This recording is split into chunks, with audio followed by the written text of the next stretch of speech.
One of the final aspects of your design is making sure that the widget you just designed actually does what it's supposed to do. Making sure that your voltages are all where they need to be, your trace antennas transmitting and receiving the right frequencies, your ones and zeros are going to the right spot. This is my favorite part of the whole process. It's testing your widget. Wait, your favorite part of this whole process is testing?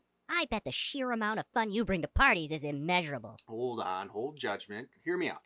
You have your design as little different pieces of a puzzle, an electrical puzzle basically. So you're making sure that each of the pieces actually work properly, and then you put it all together and see if the whole thing works. And if it does, then you feel this immense feeling of pride and accomplishment. Okay, and what happens when your pride and accomplishment ends up being a bucket of sadness and tears when your widget doesn't work? Well, that's where testing comes into play. You're basically trying to make sure that all of your pieces work individually and then as a whole. And so that's why testing is so super important.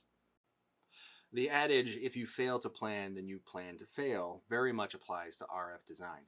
That's why it's important that you incorporate test points in your PCB. This helps out not only during the developmental stages for your prototype, but also when your prototype is an official product, since now you have a way of troubleshooting your product after the fact. Test points can be any number of things, from vias to exposed copper pads to physical connectors. Some things to consider in your desire to leave test points in your design are: do you even need test points? If you have a very basic design, you may not even need test points, but it doesn't hurt to have them, and something as simple as a exposed copper pad is very easy for implementing into your design. Is there a chance that your product could be repaired? Nothing's perfect, and something will eventually fail on your design given age.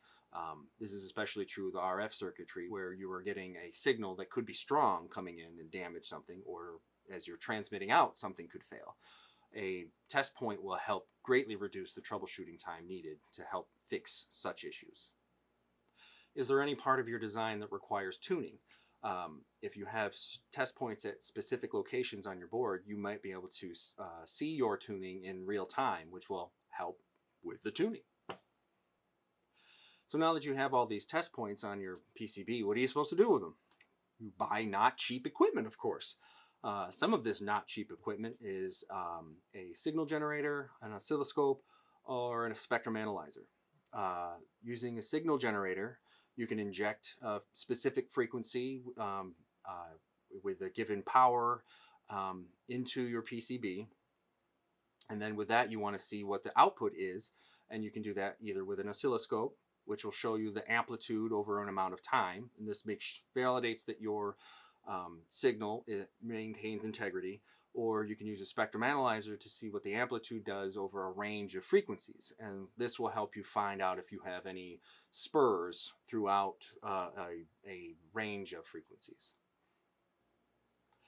So the more complex that your design is, the more imperative it is that you make sure that the different pieces are actually working as expected. This is why test points are so important, and it gives you a reason to buy very expensive equipment. That's it for this Whiteboard Wednesday. Thank you for watching, and remember, stay grounded.